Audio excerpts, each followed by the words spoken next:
There's also some news regarding that incident, which took place Wednesday night in Indiana. Now, Phoenix forward Alyssa Thomas has been suspended 1 game after receiving a flagrant 2 penalty for recklessly making contact with her fist to the throat area of Clark.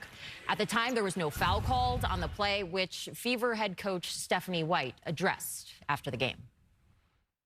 We have a generational talent and a WNBA superstar who had 2 cheap shots right there that weren't called. And I just say again, absolutely unacceptable. The biggest thing for me is that we have to see it in real time. I mean, yes, I'm thankful that the league went back and used their ability to go back and to review it. But these are things that we can't miss in real time. We've got to be better. Mercury head coach Nate Tibbetts addressed the media a short while ago and expressed strongly his and the organization's support for Alyssa Thomas, while also criticizing the league's handling of the investigation and the lack of process. Going on to say, let's continue to clean up our game. I'm part of the referee task force. That's the same with Stephanie White is, Cheryl Reeve, Becky Hammond. The goal is to clean up our game, but I do think it's important not to rely on social media screenshots. This is a slippery slope.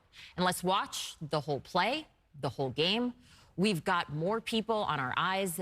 It's a great league. I hope that we can all agree that consistency is the main thing and how we call these games react to situations like this with consistency. All right, ladies, your thoughts just as the league continues to work through what many perceive as consistency issues, especially when it comes to games being officiated, Lisa. Well, officiating is tough. I don't know if anybody's ever even tried to officiate. It's not the easiest game. It's one of the most thankless jobs you can do. But in this particular situation, I thought that the last official should have been able to catch that. I was actually watching this game, and I was like, oh, wow, that was a bit much. So in that moment, I thought that the official missed the call. I'm not surprised that the league went back and fined Alyssa Thomas. But I think at the same time, it's tough to think that official would have missed that they didn't have a replay on it. That was tough to me. And I think overall, the league's got to do better. The officials have got to do better, but also players. Players have to clean it up. We used to play in a way that you protected one another. Yeah, I want to play physical. I want to play hard, but I'm not out here trying to hurt you. If I was out there for a loose ball and it was Renee down there, yeah, I'm going for the ball, but if I accidentally punched Renee or hit her in some kind of way, maybe the play goes on, but I help her up. I help her up, you know what I mean? Just out of the, like, dang, my bad. So I think that part is important too, the reaction. Maybe if Alyssa Thomas would have even turned like, dang, my bad, I didn't mean to hit you like that. It's a different thing, but that's not what happened. And so I think that the league got it right. But I think overall, Coach Tibbetts is correct. Everything, consistency is important. It needs to be cleaned up for all players, regardless of what their accolades are. None of that part matters. It matters about protecting these players, no matter which team, which position, when they sub in, the start of the game to the end of the game. Every player deserves the same type of protection. Yeah, I think just coming off of what you're saying, it's not about one play, it's not about one player. Both things can be true. The WNBA has always been physical, and that's what's the beauty of our game. But players deserve to have consistency.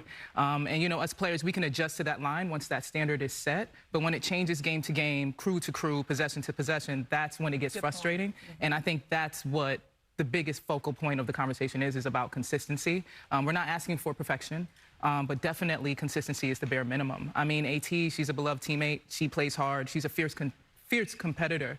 And to me, I just hope that, both sides can learn from it and we just move forward. Yeah, I think when you look at this situation, I really don't even look at it as a one play. It's like processes for me.